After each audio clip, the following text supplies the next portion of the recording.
college around here, and she, a community college, and she's in solidarity with them, and they were organizing to go to a Board of Trustees meeting last night. The Board of Trustees was discussing a proposal they had on the floor, which was they wanted to establish a two-tier fee system. They wanted to make it so that people who could pay would get access to classes. So you had to pay to get access. And they also have a long-term plan of wanting to privatize SFCC. And so this is part of a broader struggle. And so they were there, and all they wanted to do, it wasn't even that crazy militant. They wanted a referendum, a non-binding student referendum. They wanted the board to approve that allowed it to do that.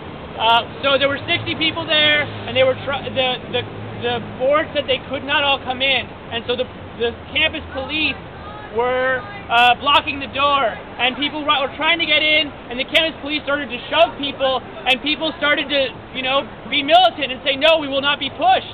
And the police were getting afraid, and then they reacted out of fear and anger and stupidity, and they pepper sprayed the whole crowd. They pepper sprayed a small child who was 5 years old. They pepper sprayed an asthmatic person. They pepper sprayed a guy who wasn't even there for the protest. He was a campaign manager for a guy, and all he wanted to do was announce that next week there was going to be a debate, a campaign debate for the congressional race. And he got pepper sprayed in the face, and I and another person helped carry him outside the building. I was standing about 5 feet from the spray, but it was dispersing slowly enough that it only got into my nose a little bit, and I was perfectly fine. People were fleeing the building, and people got outside, and they were angry, and there was a lot of discussion.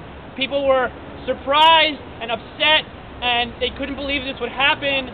And then we got angry, and we organized a march, and we marched through the campus, and we chanted things like, fuck the pigs, go away, no more fucking pepper spray, and education should be free, not just for the bourgeoisie. And we got into the library, and this is so militant. We got into the library, and there was a police guy. I mean, these kids they didn't want that much, and then they got sprayed, and they got angry. It was the worst they could have done. And then we got to the library, and a cop comes out. He says, no, you can't come in. And they just went on by him because he was there by himself. And they marched in the library chanting, no more fucking pepper spray. And they got up on this mezzanine, and they got a mic, and they announced, we all just got pepper sprayed trying to stop this privatization from happening. The board would not let us in, and they authorized the cops to pepper spray us. And today, the president has come out and said he supported what the police did. And so,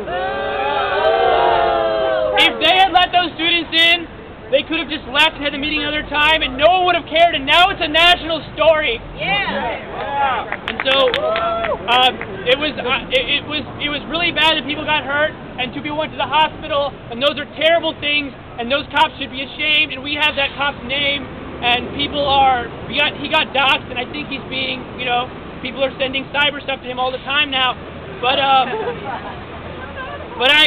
think that for the students who were there, this is and students who weren't even involved, just walking by, heard the story and couldn't even process that this had happened on their campus in beautiful Santa Monica. They were just like, what? Oh, no way. Yeah.